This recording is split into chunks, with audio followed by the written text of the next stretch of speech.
आते हो परमात्मा पाने के लिए इस दास के पास। आपको यहाँ कोई उलट सुलट बोल भी जाता है, कोई उसकी परवाह नहीं करनी, जिसने भगवान चाहिए। मान अमान करो क्यों ना कोई, चाहे समाज वाले भी आपका मान अपमान करें। और मम संत शरण जगत जान छोइए, यहाँ थोड़ी सी अपने अपने विचारों में भी अंतर होता है। ये परम संत पूर्ण परमात्मा के विचार हैं और वो तुलसीदास के एक व्यवहारिक विचार है। लेकिन यहाँ थोड़ा सा लागू होता है कि गृहस्थी के पास कोई भी आता है तो सबसे पहले प्रणाम करें। सत साहेब, जैसे हम सत साहेब बोलते हैं, मान ले कोई राम राम बोलता है तो उसको राम राम ही में उत्तर दे देवे। नमस्ते करता है तो नमस्ते जी, आओ बैठो, तो उसका आदर सत्कारी स्वाभाविक गुण होना चाहिए गृहस्थी में। तो ऐसे वो जो कि पहले वाले सभी में ये विद्यमान था।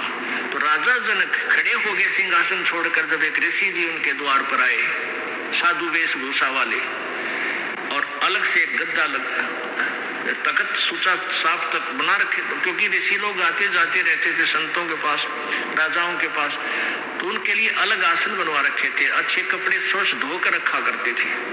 नौकरों को आदेश दिया कि ऋषि जी आगे हैं और उनका आसन लगाओ अलग से, उनका अलग आसन लगवान लागे। ऋषि जी सुखदेव नौकानो नीचे बैठ गया वहीं पर। तो राजा जनक दौड़कर निकट आए, महाराज यहाँ ना बैठो, महाराज मेरा अपमान ना करो, अपमान ना करो, यहाँ बैठो। नो बोला नहीं मैं यहीं बैठूंगा। तो राजा जनक कहने लगे, भाई ऐसी मेरे से क्या गलती होगी, आप रुष्ट हो ऋषि जी? नहीं। फिर बैठे बैठे सारी कहानी सुना दी कि मैं आपको गुरु बनाने आया हूँ और आज मैं ऊपर नहीं बैठ सकता। अब सूचने दिन आ गए, नर्म आ गया तो भगवान के निकट आ गया। सुखदेव ऋषि बोला कि राजा जनक कहने लगे, महाराज मेरा क्यों मजाक उड़ाओ, आप तो जन दुनिया को ज्ञान देने वाले, और सूर्य को दीपक क्या दिखाऊंगा मैं सारी कहानी बता दी कि मैं ऐसे ऐसे ऋषि भगवान विष्णु के लोक में गया था, उन्होंने मुझे वहां अलाउड नहीं किया। उन्होंने कहा कि मैं आपको गुरु बनाऊं, फिर भक्ति करूं, तब मैं स्वर्ग जाऊंगा, मुझे स्वर्ग जाना है। फिर राजा जनक के जचगी वही इब तक मैं ठीक बोलता दिखा है। कहने लगा ठीक है महाराज, मैं सुबह नहा धो के स्नान करके सुबह नाम दूंगा तेरे को। अब वो थोड़ी बहुत ज्ञान तो जा है कि ये किस टाइप के इंसान होया करेंगे, गृहस्थी ने देख कर भी से नफरत करते हैं, ये जो नकली से होया करें। इसकी सारी फड़काड़नी चाहा था, परीक्षा भी लेना चाहा था। उसने अलग से एक मकान में उनकी रहने की व्यवस्था करवा दी और वहां एक लड़की की, एक युवा लड़की की ड्यूटी लगा दी कि आप इनकी केयर टेक करो, अतिथि आए हैं, खाना खिलाओ, कपड़े बिछाओ इनके, और कोई असुविधा ना रहे, रात को भी इनके पास। सारी तो उसको ट्रेनिंग दे दी थी लड़की को राजा जनक ने। अब सुखदेव ऋषि अपना आसन पर लेट गया, खाट पे चारपाई पे जो तख्त लगा रखा था। वो लड़की रात्रि के समय जाकर के उसके तख्त पर बैठ गई। सुखदेव ऋषि ने पैर पीछे को कर लिए, वो और निकट आ गई, वो थोड़ा सा और आगे को सरका, वो और निकट हुई तो उठ कर दूर खड़ा हो गया। कहने लगा बहन तू बाहर चली जा। वह लड़की बाहर आ गई। राजा जनक ने पूछा कि क्या क्रिया रही बेटी, कैसा है ये ऋषि जी?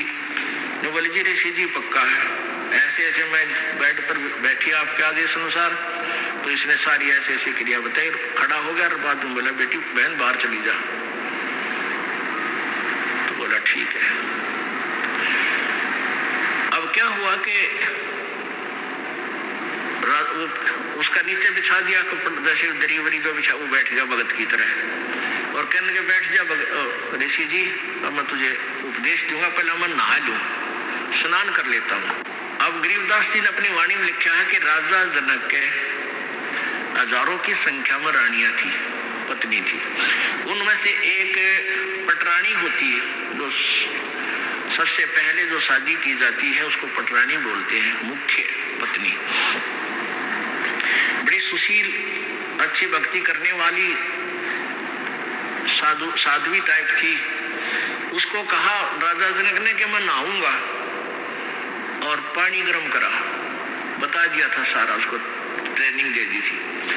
वहीं पर जहाँ पहले बड़े बड़े दरवाजे होते थे, वहीं इधर सुखदेव ऋषि बैठा और इस साइड में लगा का चूल्हा ईटा का, और ऊपर धर दिया पतीला और नीचे बाढ़ दिए लकड़, सूखी लकड़, और पानी न्यो उबला जो कर चाय बनाया करे, बनाते उबाल उबला करे।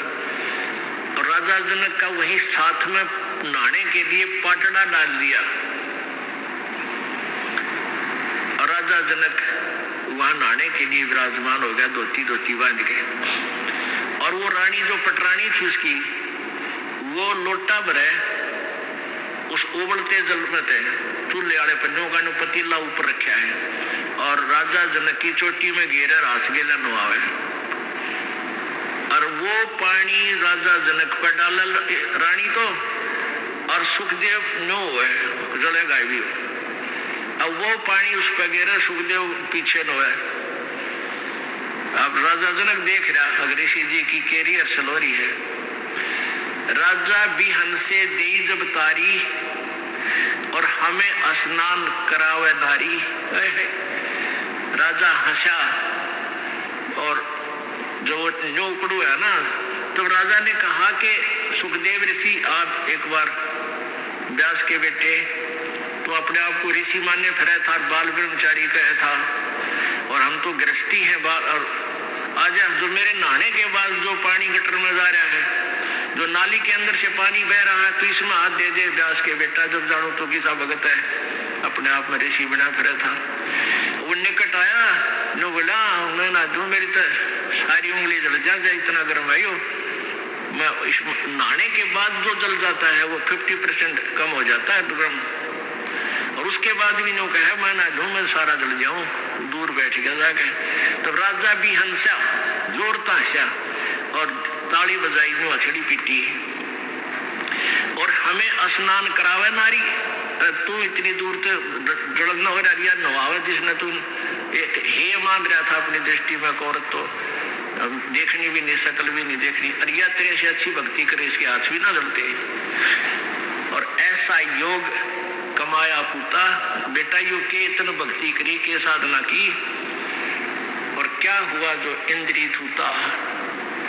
अरे इस क्या हो गया, तन इंद्रियों को काबू करने की चेष्टा कर रही है, खच्चम खच्चा हो रहा।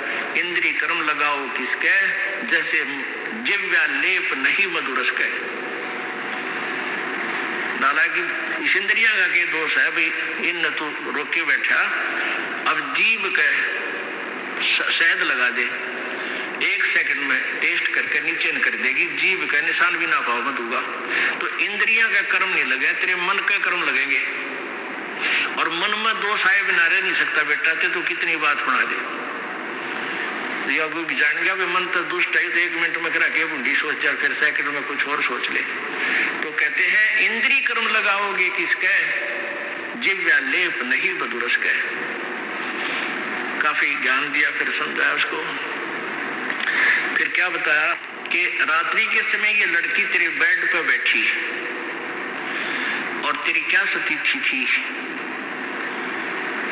क्यों डर गया, या कोई खावा थी तेरे को, तेरे में ज्ञान नहीं, विवेक नहीं, अब तू आत्म तत्व में भी नहीं है, परमात्मा के निकट कहां, तो बहुत देर की बात है। योगी पुरुष आत्म तत्व में आ जाते हैं, स्त्री और पुरुष की आत्मा में उन्हें भिन्नता नजर नहीं आती।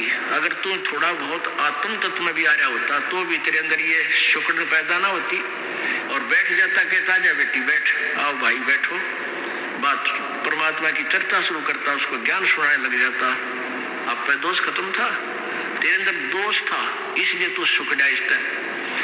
एक बार सांग देखने चले गए 2 जने, एक तो पहले जाता था, एक पहली बार गया था, और वो लड़के उस समय लड़कियों का ही रोल बना के और मेल फीमेल का रोल करा करते हैं। तो नाच रहे थे, कोई गा रहा था, अच्छे सुसज्जित कपड़े मेकअप कर रखी थी।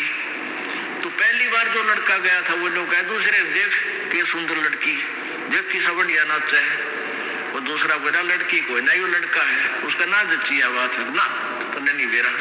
वो फिर शाम के समय जब वो वहां अपना स्वांग करके, वो ड्रामा पूरा करके, जब जहां वो रुके थे किसी चौपाल में, वहां गए, वो पहले जो सत्संग सुन जिसने वो सांग देख रखे थे, वो अपने साथी को लेकर वहां चला गया, किसको जो पहली बार गया था, कहा जहां वो रुके हुए थे, उनके साथ साथ चले गए।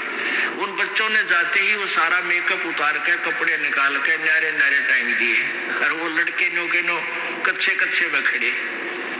तब उसका यकीन हुआ, जो पहली बार सांग देखने गया था, अगर तो छोरे थे, छोरी कोई ना थी। अब अगले दिन जब वो सांग देखने गया, वो नाचे भी था वो लड़का, और लड़की का मेकअप भी था, पर उसने लड़की नजर नहीं आई, वो लड़का दिखा था।